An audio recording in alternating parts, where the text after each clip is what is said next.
علیکم ورحمۃ اللہ تعالی وبرکاتہ۔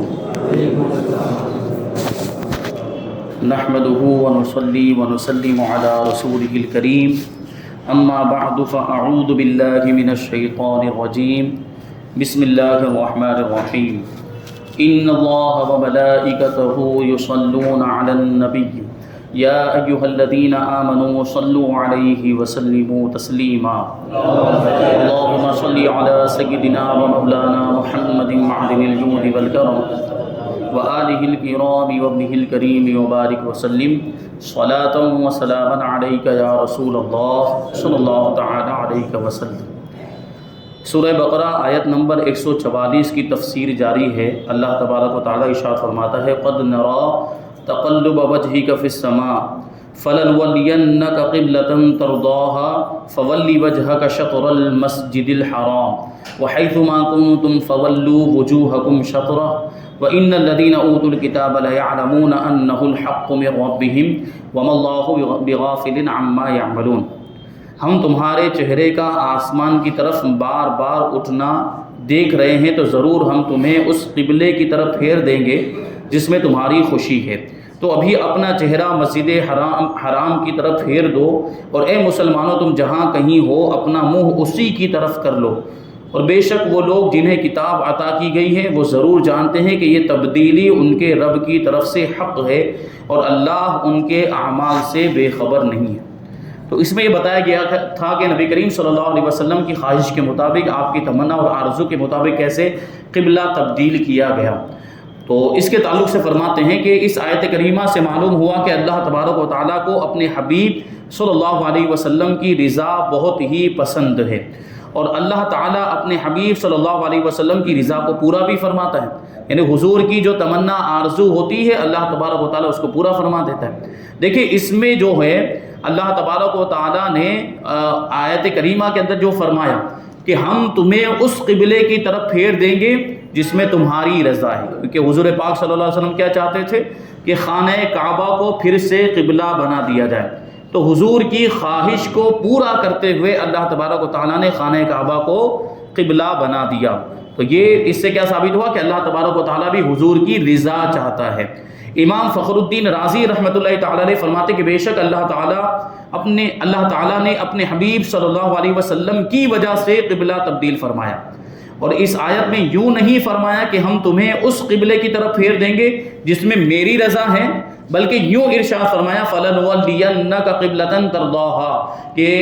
ضرور ہم تمہیں اس قبلے کی طرف پھیر دیں گے جس میں تمہاری خوشی ہے۔ تو گویا کہ ارشاد فرمایا اے حبیب صلی اللہ علیہ وسلم ہر کوئی میری رضا کا طلبگار ہے اور میں دونوں جہان میں تیری رضا چاہتا ہوں۔ اعلیٰ حضرت امام احمد رضا خان رضی اللہ تعالیٰ عنہ فرماتے کہ بلا شبہ حضور اقدس صلی اللہ علیہ وسلم اللہ تعالیٰ کی مرضی کے تابع ہیں، یعنی حضور پاک صلی اللہ علیہ وسلم ہمیشہ ہر وقت خدا کو راضی کرنے کی کوشش کرتے رہتے ہیں، اور حضور اللہ تبارک و تعالیٰ کے احکام کی پیروی کرنے والے اللہ کی مرضی کے تابع ہیں، اور بلا شبہ آپ صلی اللہ علیہ وسلم کوئی بات اللہ تعالیٰ کے حکم کے خلاف نہیں کرتے، اور بلا شبہ اللہ تبارک و تعالیٰ حضور اقدس صلی اللہ علیہ وسلم کی رضا چاہتا ہے۔ جب نبی کریم صلی اللہ علیہ وسلم مدینہ منورہ تشریف لائے تو اللہ تعالیٰ کا حکم یہ تھا کہ بیت المقدس کی طرف منہ کر کے نماز پڑھی جائے۔ حضور کنو صلی اللہ علیہ وسلم تابع فرمان تھے، یعنی اللہ تعالیٰ کے حکم کی پیروی کرنے والے تھے، اور یہ حضور اقدس صلی اللہ علیہ وسلم کی طرف سے اللہ تعالیٰ کی رضا جوئی تھی، یعنی آپ بیت المقدس کی طرف رخ کر کے نماز پڑھنے لگے، مگر آپ صلی اللہ علیہ وسلم کا قلب اقدس یہ چاہتا تھا، یعنی آپ کی دلی خواہش یہ تھی کہ کعبہ کی طرف منہ کر کے نماز پڑھی جائے۔ اللہ تعالیٰ نے اپنے حبیب صلی اللہ علیہ وسلم کی مرضی مبارک کے لیے اپنا وہ حکم منسوخ فرما دیا، یعنی پہلے والا جو حکم تھا بیت المقدس کی طرف رخ کر کے نماز پڑھنے کا، اس کو اللہ تبارک و تعالیٰ نے ختم فرما دیا، اور حضور اقدس صلی اللہ علیہ وسلم جو چاہتے تھے قیامت تک کے لیے وہی قبلہ مقرر فرما دیا۔ اب دیکھیں پہلے حضور پاک صلی اللہ علیہ وسلم نے اللہ تبارک و تعالیٰ کے حکم کی پیروی میں اللہ کے فرمان پر عمل کرتے ہوئے کہ اللہ کا حکم تھا اس لیے بیت المقدس کی طرف رخ کر کے نماز پڑھنا شروع کر دیا،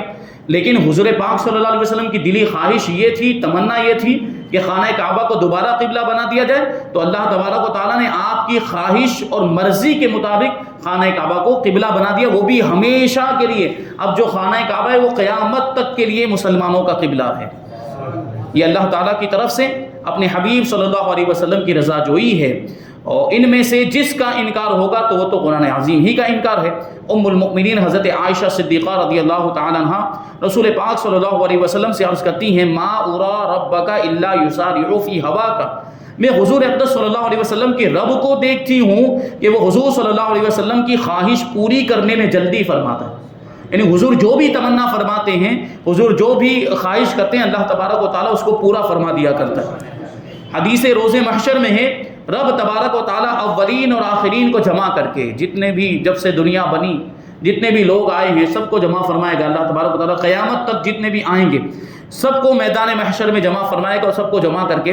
حضور اقدس صلی اللہ علیہ وسلم سے فرمائے گا، کلہم یطلبون رضائی وانا اطلب رضاک یا محمد صلی اللہ علیہ وسلم، یہ سب میری رضا چاہتے ہیں اور میں اے محبوب میں تمہاری رضا چاہتا ہوں۔ اعلیٰ حضرت رضی اللہ تعالیٰ عنہ نے کیا کہا، خدا کی رضا چاہتے ہیں دو عالم،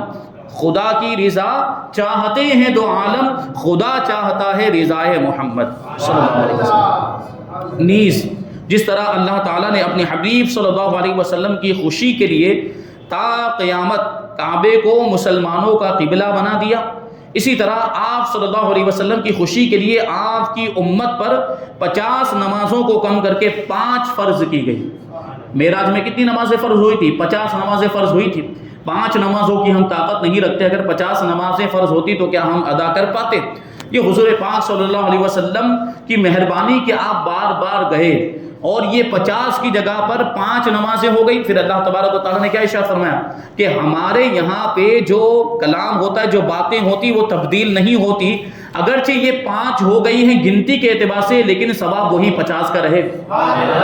یعنی آپ کی امت 5 نمازیں پڑھے گی لیکن ان کو ثواب 50 نمازیں پڑھنے کا ملے گا۔ تو یہ حضور پاک صلی اللہ علیہ وسلم کی رضا اس میں تھی، حضور پاک صلی اللہ علیہ وسلم کی خوشی اس میں تھی کہ یہ نمازیں کم ہو جائیں تو اللہ تبارک و تعالیٰ نے کم کر دی۔ آپ صلی اللہ علیہ وسلم کی خوشی کے لیے بدر و حنین میں فرشتے اترے، جنگ بدر میں اور جنگ حنین میں۔ یہ آپ سیرت کے درس میں سماعت کرتے آ رہے ہیں کہ کیسے اللہ تبارک و تعالیٰ نے فرشتوں کے ذریعے سے مسلمانوں کی مدد فرمائی۔ میدان بدر میں کفار اور مشرکین کے ہاتھ کٹ کٹ کے گرتے تھے،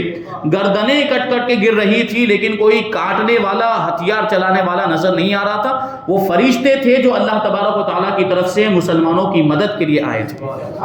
یہ کیوں ہوا؟ حضور کی خوشی کے لیے ہوا اور حضور کی رضا جوئی کے لیے ہوا۔ آپ صلی اللہ علیہ وسلم کی خوشی کے لیے معراج کی سیر کرائی گئی۔ آپ صلی اللہ علیہ وسلم کی خوشی کے لیے امتیوں کے گناہ معاف ہوں گے۔ آپ صلی اللہ علیہ وسلم کی خوشی کے لیے آپ صلی اللہ علیہ وسلم کو حوض کوثر عطا ہوا، اور آپ صلی اللہ علیہ وسلم کی خوشی کے لیے امتیوں کی نیکیوں کے پلڑے بھاری ہوں گے اور پر صراط سے سلامتی کے ساتھ گزریں گے اور جنت میں داخل ہو جائیں گے۔ اللہ تعالیٰ ارشاد فرماتا ہے وَلَسَوْفَ يُعْطِيكَ رَبُّكَ فَتَرْضَىٰ، اور بے شک قریب ہے کہ تمہارا رب تمہیں اتنا دے گا کہ تم راضی ہو جاؤ۔ اور حضور پاک صلی اللہ علیہ وسلم کی رضا تو اسی میں تھی کہ میری امت کے ایک ایک فرد کو بخش دیا جائے۔ حضور پاک صلی اللہ علیہ وسلم تو یہی چاہتے تھے کہ میری امت کے سارے گناہوں کو معاف فرما دیا جائے اور انہیں جنت مل جائے۔ اعلیٰ حضرت امام احمد رضا خان رضی اللہ تعالیٰ عنہ کیا خوب فرماتے ہیں کہ تو جو چاہے تو ابھی میل میرے دل کے دھلے، تو جو چاہے تو ابھی میل میرے دل کے دھلے، کہ خدا دل نہیں کرتا کبھی میلا تیرا۔ یعنی حضور جو بھی خواہش کرتے ہیں، جو بھی تمنا کرتے ہیں، اللہ تبارک و تعالیٰ وہ پوری فرما دیا کرتا ہے۔ اور فرماتے ہیں رضا پل سے اب وجد کرتے گزریے کہ ہے رب سلم صدائے محمد۔ حضور پاک صلی اللہ علیہ وسلم پل صراط کے کنارے کھڑے ہوں گے اور رب سلم کہہ رہے ہوں گے، یعنی اے پروردگار عالم میری امت کو سلامتی کے ساتھ گزار دے، سلامتی کے ساتھ گزار۔ اب سوچیں کہ وہ محبوب جب یہ دعا کر رہے ہوں گے تو کیا ہم سلامتی کے ساتھ نہیں گزر سکیں گے؟ بس یہ ہے کہ ہمیں گناہوں کے بوجھ کو کم کرنا ہے، گناہوں کے بوجھ کو کم کرنا۔ حضور پاک صلی اللہ علیہ وسلم تو ہمارے لیے کتنی جو ہے کہ فکر کرتے رہے پوری زندگی بھی، اور حضور پاک صلی اللہ علیہ وسلم قیامت میں میدان محشر میں بھی ہمیں بخشوائیں گے، ہماری شفاعت کریں گے، تو ہمیں بھی تو کوئی خیال کرنا ہے، ہمیں بھی تو حضور کو راضی کرنے کی کوشش کرنی۔ حضور پاک صلی اللہ علیہ وسلم نے کیا ارشاد فرمایا کہ میری آنکھوں کی ٹھنڈک نماز میں ہے، اور ہم تو نماز پڑھتے ہی نہیں ہیں. ہم حضور پاک صلی اللہ علیہ وسلم سے محبت کرنے کا دعویٰ کرتے ہیں اور حضور کی آنکھوں کو ٹھنڈک بھی نہیں پہنچا سکتے. ہم نماز پڑھیں گے تو حضور کی آنکھوں کو ٹھنڈک پہنچے گی کہ نہیں پہنچے؟ ہم گناہوں سے بچیں گے, ہم نیکیوں کے کام کریں گے تو حضور راضی ہوں گے کہ نہیں؟ تو ہمیں حضور کو راضی کرنے کی کوشش کرنی چاہیے. جب ہم اتنے گنہگار ہیں, اتنے گناہوں میں ڈوبے رہتے ہیں, جب ہم سے حضور ایسی محبت فرماتے ہیں, اگر ہم نیک بن جائیں گے تو حضور ہم سے کیسی محبت فرمائیں گے؟ اور حضور نے جب ہمیں اپنا محبوب بنا لیا تو پھر ہمارا بیڑا پار ہی. اور آگے ارشاد فرماتا ہے اللہ تبارک و تعالیٰ وَحَيْثُ مَا كُنْتُمْ فَوَلُّوا وُجُوهَكُمْ شَطْرَهُ, اور اے مسلمانوں تم جہاں کہیں ہو اپنا منہ اسی کی طرف کر لو, یعنی خانہ کعبہ کی طرف. یعنی اے مسلمانوں تم زمین کے جس حصے میں بھی ہو اور وہاں نماز پڑھنے لگو تو اپنا منہ خانہ کعبہ کی طرف کر لو. اب یہاں پہ استقبال قبلہ کے بارے میں کچھ مسائل بیان کرتے ہیں. استقبال قبلہ یعنی نماز کے لیے خانہ کعبہ کی طرف رخ کرنا. تو اس میں فرماتے ہیں پہلا مسئلہ, نماز میں کعبہ شریف کی طرف منہ کرنا یہ شرط ہے, یعنی خانہ کعبہ کی طرف رخ کر کے نماز پڑھنا ضروری. اگر کوئی اس طرف منہ کر کے نماز پڑھنے لگ جائے یا اس طرف رخ کر کے نماز پڑھنے لگ جائے تو اس کی نماز نہیں ہوگی. یہ شرط ہے, اور شرط کا مطلب کیا ہوتا ہے کہ شرط نہیں پائی جائے گی تو مشروط بھی نہیں پایا جائے گا. تو یہ شرط ہے نماز کے لیے, یعنی اگر استقبال قبلہ نہیں پایا جائے گا تو نماز ہوگی ہی نہیں. جو شخص عین کعبہ کی سمت خاص معلوم کر سکتا ہے, اگرچہ کعبے کی آڑ میں ہو, اگرچہ کعبہ آڑ میں ہو, جیسے مکہ معظمہ کے مکانوں میں, جبکہ مثلا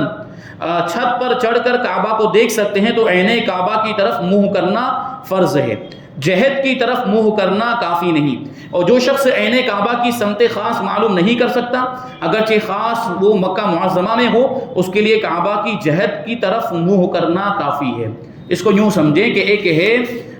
سمت کعبہ یعنی جہت, ڈائریکشن. جیسے ہمارے لیے ہم ہندوستان میں رہتے ہیں تو ہم عین کعبہ کو نہیں دیکھ سکتے, یعنی خانہ کعبہ کی عمارت کو نہیں دیکھ سکتے. ہم اگر چھت پر بھی چڑھ جائیں یا کسی بھی بلند عمارت پر یا پہاڑ پر چل جائیں, ہمیں خانہ کعبہ کی عمارت نظر آئے گی؟ نہیں نظر آئے گی. تو ہمارے لیے حکم کیا ہے کہ ہم جہت کعبہ کی یعنی اس ڈائریکشن کی طرف رخ کریں, یعنی جس ڈائریکشن میں خانہ کعبہ ہے اس کی طرف ہمیں رخ کرنا ہے, اور یہی ہمارے لیے کافی. لیکن جو ایسی جگہ پر ہو جو عین کعبہ کو دیکھ سکتا ہو, یعنی خانہ کعبہ کی عمارت کو دیکھ سکتا ہو, جیسے کہ مثال کے طور پر کوئی حرم میں ہی موجود ہے, کوئی مسجد حرام کے اندر ہی موجود ہے, تو اب اس کے لیے کیا لازم ہے؟ بالکل اس عمارت کی طرف جو چوکور شکل میں بنی ہوئی ہے اس عمارت کی طرف اس کے لیے رخ کرنا ضروری ہے, اور ادھر منہ کر کے نماز پڑھنا ضروری. اب تھوڑا سا بھی ادھر ہو گیا کہ وہ عمارت سے ہٹ گیا تو پھر اس کی نماز نہیں ہوگی. اسی طریقے سے اگر مان لیجئے کہ کوئی شخص مکہ معظمہ کے اندر گئے اور وہ اپنی چھت وغیرہ پہ چڑھ کے خانہ کعبہ کو دیکھ سکتا ہے اور وہاں سے اس کو نظر آ جائے گا, تو بالکل وہاں سے اس کو خانہ کعبہ کی طرف رخ کرنا ضروری ہے. لیکن اگر ممکن نہیں, اگرچہ وہ مکہ مکرمہ کے اندر موجود ہے, مکہ معظمہ کے اندر موجود ہے, لیکن وہ خاص خانہ کعبہ کی عمارت کی طرف رخ نہیں کر سکتا, معلوم نہیں کر سکتا کہ خانہ کعبہ کدھر ہے, تو پھر اس کے لیے بھی وہی حکم ہے کہ وہ جہت کعبہ کی طرف رخ کرے گا, یعنی اس کی سمت اور اس ڈائریکشن میں. جیسے ہمارے لیے یہاں پر ہم مغرب کی طرف رخ کر لیتے ہیں, ویسٹ کی طرف رخ کر لیتے ہیں, کیونکہ ہمارے لیے خانہ کعبہ مغرب میں موجود ہے, اس لیے ہمارے لیے لازم ہے کہ ہم مغرب کی طرف رخ کر کے نماز پڑھیں. اور یہ جہت, یہ جو پورا جو ڈائریکشن ہے وہ چونکہ 90 ڈگری کا ہوتا ہے, اس لیے 45 ڈگری ادھر اور 45 ڈگری ادھر, اس کے اندر اگر کوئی تھوڑا سا گھوم بھی جاتا ہے, اگر تھوڑا ادھر بھی گھوم گیا تھوڑا ادھر بھی, لیکن 45 ڈگری کے اندر ہے تو اس کی نماز ہو جائے گی. لیکن 45 ڈگری سے اگر باہر ہو گیا تو پھر نماز نہیں ہوگی, کیونکہ یہ جہت ہے, یہ پورا ایک ڈائریکشن بنتا ہے, اس لیے یہ ہمارے لیے لازم اور ضروری ہے. تیسرا مسئلہ بتاتے ہیں کہ کعبے کی جہت کی طرف منہ ہونے کا یہ معنی ہے کہ منہ کی سطح کا کوئی جز کعبے کی سمت میں واقع ہو, یعنی یہ چہرہ, یہ چہرے کا کوئی بھی حصہ, یہ پیشانی ہے, یہ جو ہے کہ ناک ہے, یہ منہ ہے, یہ رخسار, یہ گال ہیں, ان میں سے کوئی نہ کوئی حصہ خانہ کعبہ کی سمت میں ہونا چاہیے. چوتھا مسئلہ کہ اگر کسی شخص کو کسی جگہ قبلے کی شناخت نہ ہو, یعنی قبلہ معلوم نہ ہوتا ہو, نہ کوئی ایسا مسلمان ہو جو اسے قبلہ بتا دے, نہ وہاں مسجدیں محرابیں ہیں, کیونکہ مسجد میں عام طور پر محراب قبلے کی طرف بنی ہوئی ہوتی ہے, مسجد میں جائیں گے تو خود بخود پتہ چل جائے گا کہ قبلہ کدھر ہے,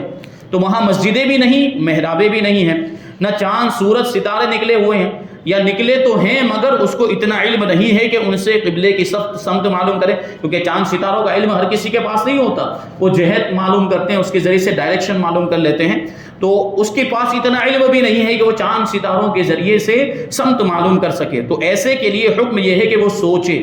غور و فکر کرے، اور جدھر قبلہ ہونا دل پر جمے ادھر ہی منہ کر کے نماز پڑھ لے، اس کے حق میں وہی قبلہ ہے۔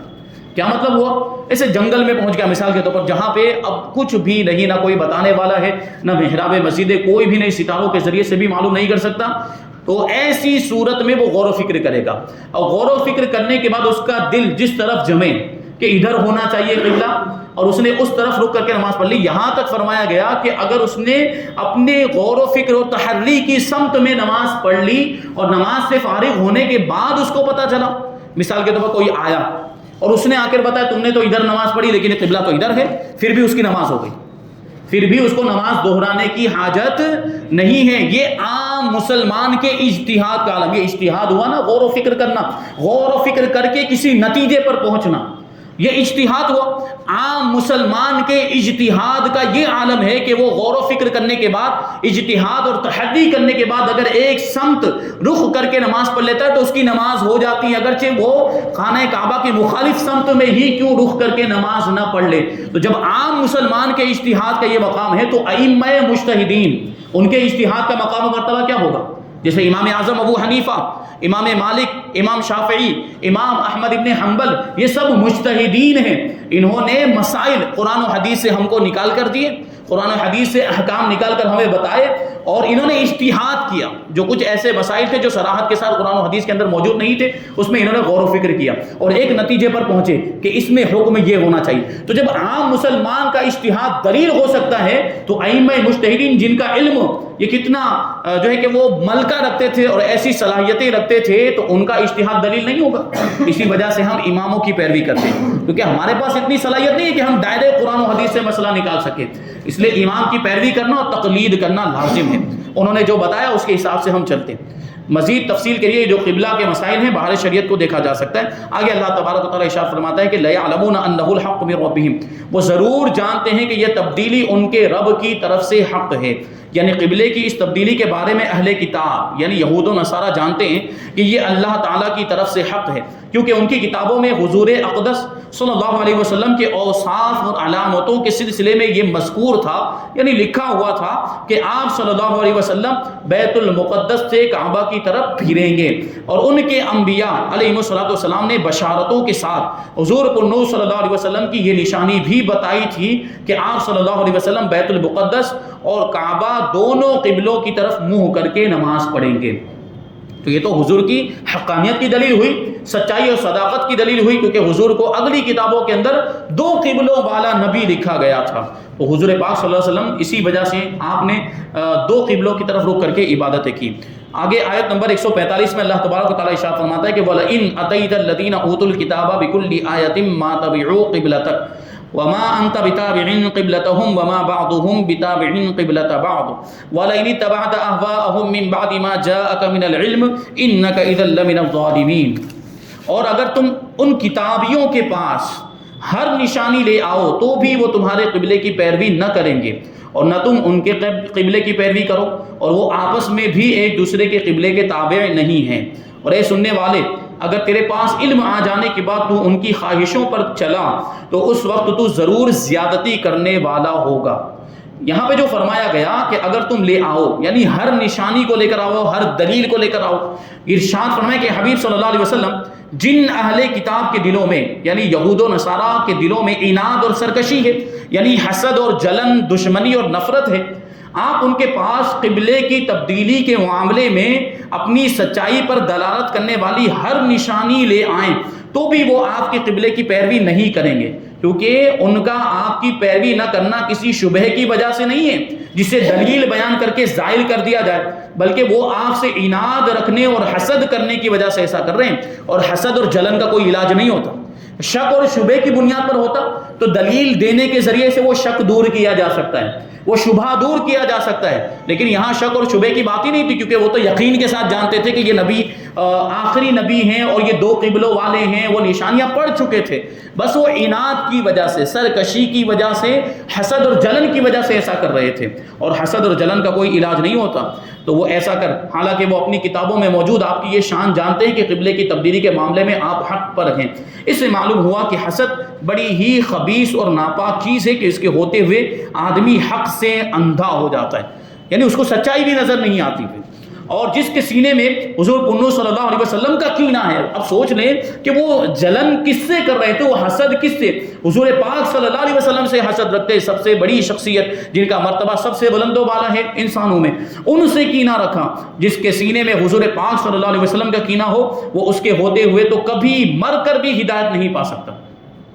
ایسے شخص کو قرآن و حدیث، معجزات اور عقلی و نقلی دلائل کچھ بھی مفید نہیں ہو سکتے، کیونکہ دل کا دروازہ کھلتا ہی تب ہے جب حضور اکرم صلی اللہ علیہ وسلم کے بارے میں دل صاف ہو، اور جس کا دل ہی اس چیز سے صاف نہ ہو تو اسے ہدایت کس طرح مل سکتی ہے؟ جب حضور پاک صلی اللہ علیہ وسلم کی شان میں گستاخیاں کریں گے، حضور پاک صلی اللہ علیہ وسلم کی بارگاہ میں توہین کریں گے، تو پھر ہدایت کیسے نصیب ہوگی؟ پہلے حضور پاک صلی اللہ علیہ وسلم کے تعلق سے دل صاف ہونا چاہیے۔ یہ یہود و نصارہ کا معاملہ ہے کہ دل صاف ہی نہیں تھا، حضور کی طرف سے دل میں کینہ رکھتے تھے، حسد اور جلن رکھتے تھے، تو ہدایت کیسے مل سکتی؟ مر کے بھی ہدایت نہیں پا سکتے تھے۔ وما انت بتابع قبلتهم، اور نہ تم ان کے قبلے کی پیروی کرو۔ اس آیت میں یہودیوں کے قبلے کی پیروی سے منع کیا گیا۔ اس سے یہ بھی معلوم ہوا کہ آپ اب جو ہے وہ قبلہ منسوخ نہ ہوگا، خانہ کعبہ کو جو قبلہ بنا دیا گیا اب یہ قیامت تک کے لیے ہے، لہٰذا اہل کتاب کو اب یہ امید نہیں رکھنی چاہیے کہ آپ صلی اللہ علیہ وسلم ان میں سے کسی کے قبلے کی طرف رخ کریں گے۔ وما بعضهم بتابع قبلة بعض، اور وہ آپس میں ایک دوسرے کے قبلے کے تابع نہیں، یعنی ایک دوسرے، وہ یہود و نصارہ بھی، عیسائی اور یہودی بھی آپس میں ایک دوسرے کے قبلے کے، یعنی بیت المقدس کو قبلہ تو مانتے ہیں لیکن اس میں بھی اختلاف ہے۔ یعنی اے حبیب صلی اللہ علیہ وسلم، اہل کتاب آپ کی مخالفت کرنے میں تو متفق ہیں، یعنی خانہ کعبہ کو قبلہ نہیں مانتے ہیں اور بیت المقدس کو قبلہ مانتے ہیں، لیکن قبلے کے معاملے میں یہ خود بھی ایک دوسرے کے مخالف ہیں، اور جس طرح ان سے یہ امید نہیں کی جا سکتی کہ وہ آپ سے متفق ہو جائیں، آپ سے اتفاق کر لیں، اسی طرح ان کے آپس میں متفق ہونے کی بھی کوئی امید نہیں کی جا سکتی۔ یاد رہے کہ یہود و نصارہ دونوں بیت المقدس کو قبلہ مانتے ہیں، مگر یہودی صخرہ کو اور عیسائی اس کے مشرقی مکان کو قبلہ مانتے ہیں۔ جو قبۃ الصخرہ بنا ہوا نا، سنہرے رنگ کا جو گنبد بنا ہوا ہے، یہودی اس کو قبلہ مانتے ہیں، اور عیسائی اس کے مشرقی جانب ایک مکان جو بنا ہوا ہے اس کو قبلہ مانتے ہیں، یعنی بیت المقدس کے احاطے میں ہی یہ دونوں چیزیں موجود ہیں، اور بیت المقدس کو قبلہ ماننے کے باوجود ان میں یہ اختلاف پایا جاتا ہے یہود و نصارہ کے اندر۔ وَلَئِنِ اتَّبَعْتَ أَهْوَاءَهُمْ، اور اگر ان کی خواہشوں پر آپ چلے، تو یہ امت کو خطاب ہے کہ خانہ کعبہ کے قبلہ ہونے کے بعد اگر کسی نے بیت المقدس کو قبلہ بنایا تو وہ ظالم ہے، یعنی اب اگر کوئی بیت المقدس کی طرف رخ کر کے نماز پڑھتا ہے تو اس کی نماز نہیں ہوگی، کیونکہ قبلہ وہی ہے جس کو حضور نے قبلہ بنایا۔ تو یہاں ابھی کچھ اور باتیں اس آیت کریمہ کے تحت باقی ہیں، انشاءاللہ تبارک و تعالیٰ اس کو آئندہ درس میں شامل کیا جائے گا۔ اللہ تبارک و تعالیٰ کی بارگاہ میں دعا ہے کہ جو کچھ بھی بیان ہوا اس پر ہم سب کو عمل کرنے کی توفیق عطا فرمائے، اور نور قرآن سے ہم سب کے دلوں کو روشن اور منور فرمائے۔ وما علینا الا البلاغ۔ الفاتحہ۔